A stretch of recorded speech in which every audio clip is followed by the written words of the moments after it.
వాళ్ళ పరంధామరెడ్డి గారు rice mill కట్టించారు. వాళ్ళ తమ్ముడు దేవళ్ళ శివకోటారెడ్డి గారు చెప్పిన మాట, మనం 10 మందికి జీవనోపాధి కల్పించాలని ఆయన చెప్పిన విధంగానే మనం కూడా ఒక 10 మంది కంటే ఇత్తనాలు చల్లేటప్పుడు కానీ మన హర్షత్ విహారం టీం మెంబర్స్, అదేవిధంగా నారేతేసేటప్పుడు కానీ, నారు పెరగడం కానీ, కలుపు తీపించడం కానీ, ఇలా ఎన్నో విధాలుగా ఇప్పుడు వరి కోత కోసినప్పుడు కానీ, తర్వాత వరి కోత కోసిన తర్వాత వాటిల్లో ఉన్నటువంటి తేమ 14% రావాలంటే పట్ల పరిచేసి మనుషులను తీసుకొని వచ్చి ఒక 10 మంది మనుషుల్ని వాటిని ఆరబెట్టడానికి, ఈ విధంగా ఎంతోమందికి జీవనోపాధి కల్పిస్తూ వరిలో అంటే వరిని మేము బతికించట్లా, వరే మమ్మల్ని బతికిస్తుంది. ఈ విధంగా మేము దాంట్లో సెలెక్ట్ చేసుకున్నటువంటి వెరైటీస్ ప్రతి సంవత్సరం కొత్త కొత్త రకాలు వేయడం జరుగుతూ ఉంటుంది. ఫస్ట్లో NLR 3449 Nellore Masuri CVR method ఫార్మింగ్లో ఫస్ట్ మనం వేసింది అది. ఏంటంటే మన నెల్లూరు జిల్లాలో నెల్లూరు అంటేనే వరి, వరి అంటే నెల్లూరు, అంటే నల్లి అంటే తమిళంలో వుడ్లు అని అర్థం.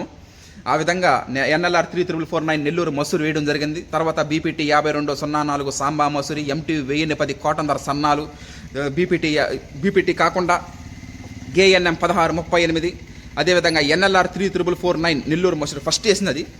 నెక్స్ట్ RNR 31479, అన్నిటికి మించి మనకిష్టమైనటువంటి మనందరికి ఇష్టమైనటువంటి షుగర్లెస్ RNR 15048 తెలంగాణ సోనా అనే వరి రకం 3 సంవత్సరాల నుంచి ఆపకుండా ప్రతి సంవత్సరం నవంబర్ నెల CVR మెథడ్ ఫార్మింగ్ మనం చేసే విధానం వన్ ఆఫ్ ద ఎక్సలెంట్గా చేయడం జరుగుతూ ఉంది. అంటే ఒక పండగలాగా ఒక వాతావరణం. అంటే మనం నవంబర్లోనే ఎందుకు వేస్తామంటే డిసెంబరు, జనవరి భోగి పండగ, చలి, మంచు పండగ వాతావరణం వస్తుంది కాబట్టి ఆ పండగల్లో ఆ వరి రకం అంటే మంచులో రావడం జరుగుతుంది. మళ్ళీ మార్చిలో వరి కోతలకు వస్తాం మనం, మార్చిలో మళ్ళీ ఎండలు వస్తాయి.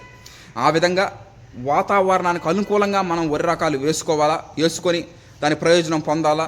ఆ విధంగా వరి కోత 120 రోజుల్లో వరి కోత కోసిన తర్వాత వాటిని స్టోరేజ్ చేసి ఎండబెట్టి ఆరబెట్టి ఒక 4 నెలలు కానీ 5 నెలలు కానీ ఆరబెట్టిన తర్వాత వాటిని బయటికి తీసి రైస్ మిల్లింగ్ చేసి ప్యాకింగ్ చేసి వినియోగదారుల గమ్యస్థానాలకి ట్రాన్స్పోర్ట్ చేయడం జరుగుతూ ఉంది. ప్రతి సంవత్సరం ఇదే. వరి పండించడం ఒక ఎత్తు, వాటిని మార్కెటింగ్ చేసుకోవడం మరో ఎత్తు. కుటుంబ సభ్యులకి, బంధువులకి, స్నేహితులకి, శ్రేయాభిలాషులకి, రైస్ వినియోగదారులకి అందరికీ మనం రైస్ అనేది సప్లై చేయడం జరుగుతూ ఉంది. భగవంతుడి దయ వల్ల కయ్య, కాలవ, రైస్ మిల్లు అన్నీ ఉన్నాయి కాబట్టి జాగ్రత్తగా చేసుకుంటూ ముందుకు సాగడం జరుగుతూ ఉంది. థ్యాంక్ యూ అందరికి. వచ్చే నెల అక్టోబర్లో ముఖ్యమైనటువంటి విషయం, వచ్చే నెల అక్టోబర్లో BPT 5204 సాంబా మసూరి ప్రారంభమవుతుంది.